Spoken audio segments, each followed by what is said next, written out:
Now, the deal could also have implications for the European media landscape. Sky is currently set to remain with NBCUniversal's U.S. assets. Analysts say that company would be a takeover target, and executives had admitted their own thinking on integration has changed over time. Ian Whittaker is managing director of Liberty Sky Advisors, an advisory for the tech, media, and telecom sector, and he joins us now. Thanks for being with us as we try and parse this deal. And I do want to start with that Comcast CEO, Mike Cavanaugh, who said, look, he's just saying plainly, right, where we previously believed that scale and the diversification benefits warranted operating these businesses as one company, we've now simply changed our mind about that. That's his quote. It's pretty blunt. How do you see this playing out in Europe specifically? Well, I think it's quite interesting if you look at Comcast scale of assets. I mean, they going back to that octopus and that shark analogy, I mean, they were quite sprawling as they were. I think in Europe it's quite interesting. The crux of Comcast operations has been Sky, but also as well it's got other interests in Europe as well. You've got assets, for example, such as Freewheel, which deals in the sort of ad tech space. You've also as well got some of the NBCUniversal channels obviously have exposure in Europe, as indeed do the films. I wouldn't say that there's going to be a huge amount of change over the short term in Europe. I think there's commentary about, for example, what would happen with Sky. Sky is pretty much integrated into some Comcast assets and has been increasingly over the past couple of years. Now, it is possible a separate NBCUniversal entity may decide that actually they want to hive off Sky, sort of return it sort of to its listed entity, or indeed sell it to another party. If they do sell it to another party, of course, you've got to have a buyer. If you do actually spin it off, then, of course, that means a lot more disclosure in terms of the information that you provide. And the question mark is sort of, we just don't know sort of what the Sky numbers look like at the moment and whether they'd be attractive to a shareholder or not.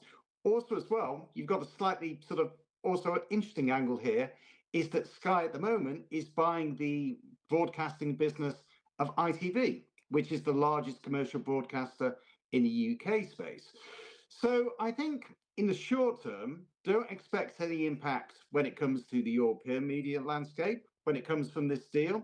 I think over the medium to longer term, sort of obviously you would look for what happens with Sky and whether the new NBCUniversal entity decides that Sky really is still remaining a fit for its business, because there is an argument that it could have actually stayed with the Comcast business, the connectivity business. Sky has a significant broadband and telephone business in the UK. I think one point that I would say about this, though, is that it does look as though, and this is talking about the entire transaction, has really been driven by shareholder pressure. Comcast shares, obviously, sort of they've been down around 30% in the past 12 months. Obviously, shareholders reacted positively to the news. It feels as though this has been very much driven by Wall Street sentiment. And I take your point on that. I don't have a lot of time left, but I do want to ask you, where do you see this going for Europe, though, to continue to be part of these U.S. assets or spinning off? I mean, the content companies are becoming larger and larger, and then you add the component of all of those sporting rights that can be amortized over so many different properties.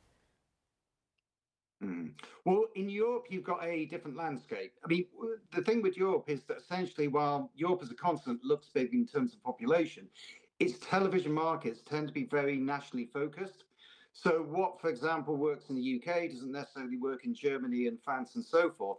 If you actually look at what's happened in the European landscape, the major US tech platforms did actually try to buy up sporting rights here. So the Premier League rights, also as well in markets such as France. But the economics don't work because the scale benefits aren't there as they would be in the US market. So I think you've got this sort of factor here as well. What works in the US doesn't necessarily work in Europe. Europe is its own ecosystem. Most people sort of are still very much wedded to the free-to-air channels in Europe. Sort of it's a different television structure than you have in the United States. And also as well, the sort of advertising mechanics are also somewhat different as well. Right. So I think it can be very dangerous to take what happens in the US and just extrapolate that to Europe. You're going to have to leave it there for now, but some good perspective there because we wanted to make sure we hit the other elements of this proposed spin out. Ian Whittaker for us. Thanks so much. Appreciate it. Thank you.